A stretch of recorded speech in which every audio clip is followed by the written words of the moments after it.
The wind screamed across the high desert like a wounded thing, whipping dust into the eyes of every soul huddled in the Apache camp. Lomesa stood at the edge of the circle of firelight, her braids snapping like war banners, watching the lone rider approach on a horse so thin its ribs showed like the bars of a cage. He wore no hat, no gun belt, only a threadbare serape the color of storm clouds. When he dismounted, the silence that fell was heavier than any gunshot. "Water," he rasped, voice cracked from days without speaking. "Just water, and ye be gone." Lomasi's hand tightened on the hilt of the knife at her waist. Strangers meant soldiers, soldiers meant chains, and chains meant the end of everything her people had bled to keep. Yet the man's eyes, pale gray, like winter sky over the mountains, held no malice. Only exhaustion. She nodded once to her brother, who filled a gourd and thrust it forward without stepping closer. The cowboy drank in slow, grateful gulps. When he lowered the vessel, his gaze found Lomasi's. "Thank you," he said, the Spanish soft, almost shy. "I'm Elias." She did not answer. Names were power, she would not give hers to a ghost riding out of the dark. He left before dawn, leaving behind a single silver dollar on the ground, payment, or apology, no one could tell. The coin spun in the dirt until Lomasi's foot crushed it still. 5 years passed like smoke through pine needles. The camp moved with the seasons, following deer trails and water seeps, always one step ahead of the blue-coated patrols. Lomasi grew into the woman the elders whispered would lead when the time came. She learned to read the land the way sailors read stars, to speak with a glance, to kill with a whisper of steel. Kindness, she decided, was a luxury for people who had never watched their mother's cradleboard burn. Then came the drought.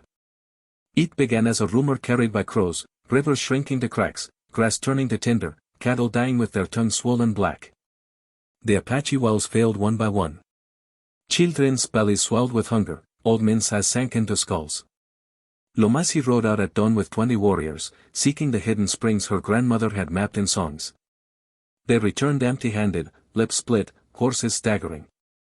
On the 7th night without water, the scouts brought word, 500 soldiers massing at Fort Defiance, under orders to relocate the last free bands before winter sealed the passes. The elders gathered beneath a cottonwood whose leaves rattled like bones. Debate circled like vultures. Fight and die. Surrender and vanish. No third path. Lomesa stood apart, staring at the moon's thin blade. She remembered the cowboy's gray eyes, the way he had bowed his head in thanks for a single gourd of water. A false memory. Yet it clung like burrs. At dawn the drums began, slow, relentless, the heartbeat of a people preparing to die standing. Lomesa painted her face with charcoal and ochre, tied hawk feathers into her hair, and checked the edge of her knife for the 100th time. Around her, mothers pressed final kisses to children's foreheads, warriors sang their death songs into the rising sun. Then the earth itself answered. A low rumble grew into thunder, though the sky remained cloudless. Dust boiled on the horizon, resolving into a tide of horses and men. 500 riders, but not in blue coats.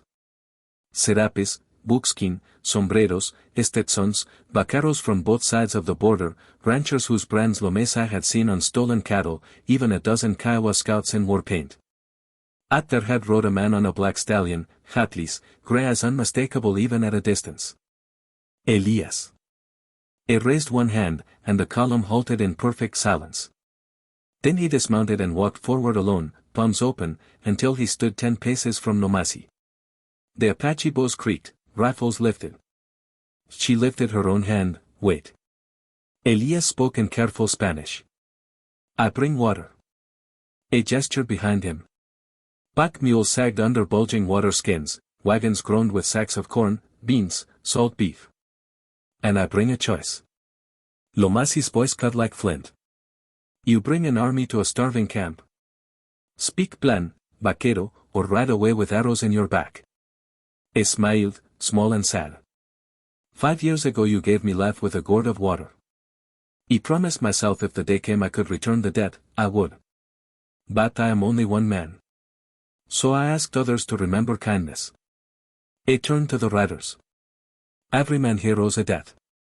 So may to Apache scouts who guided them through blizzards. So may to mothers who nursed their fevered children on the trail.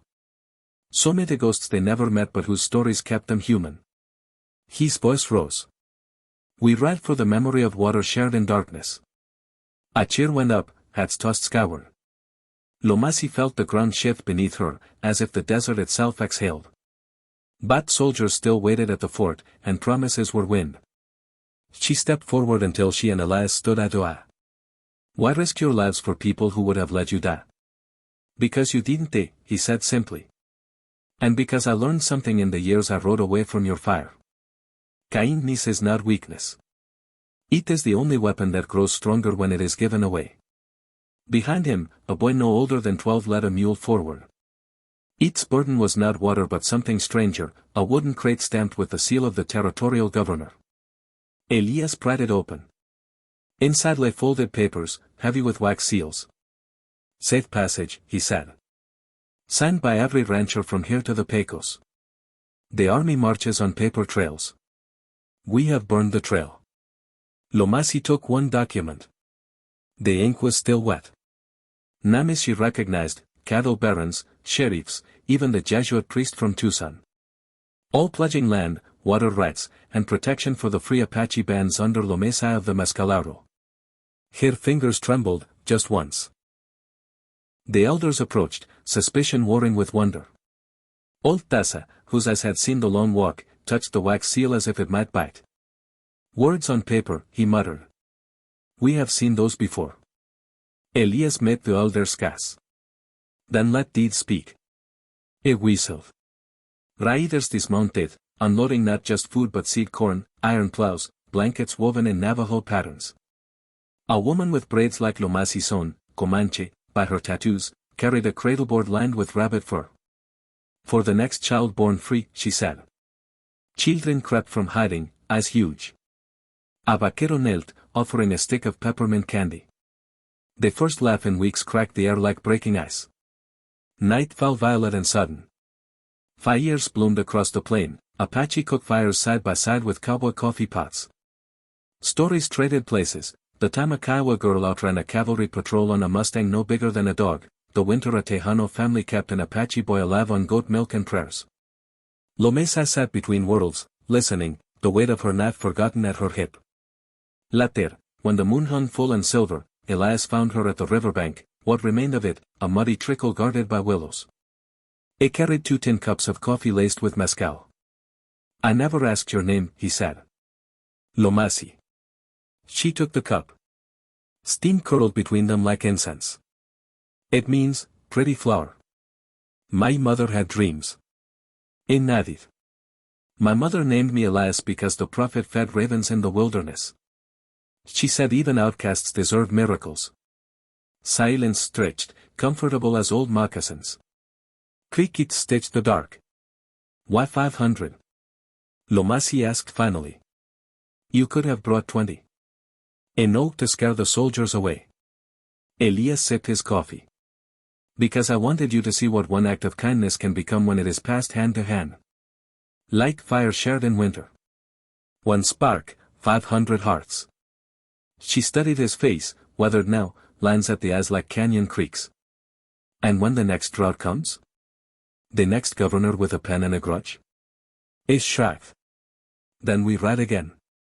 Dates don't expire. Lomasi felt something loosen inside her chest, a knot pulled tight since childhood. She set her cup down and drew her knife, not in threat, but offering. The blade caught moonlight, revealing etchings, a hawk, a river, a single drop of water. Among my people, this knife has tasted blood. Tonight it tastes salt.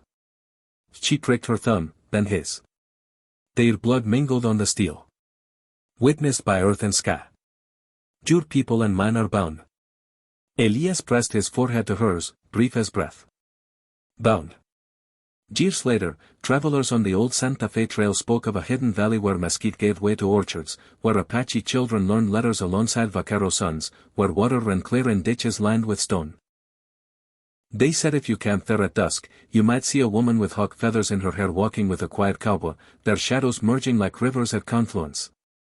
And if you asked the old ones how it began, they would tell you, with a gourd of water, a silver dollar spinning in dust, and a promise that returned on the wings of 500 horses. Because ignis, like water, seeks its own level, and once it finds the cracks in a hardened heart, it fills the world.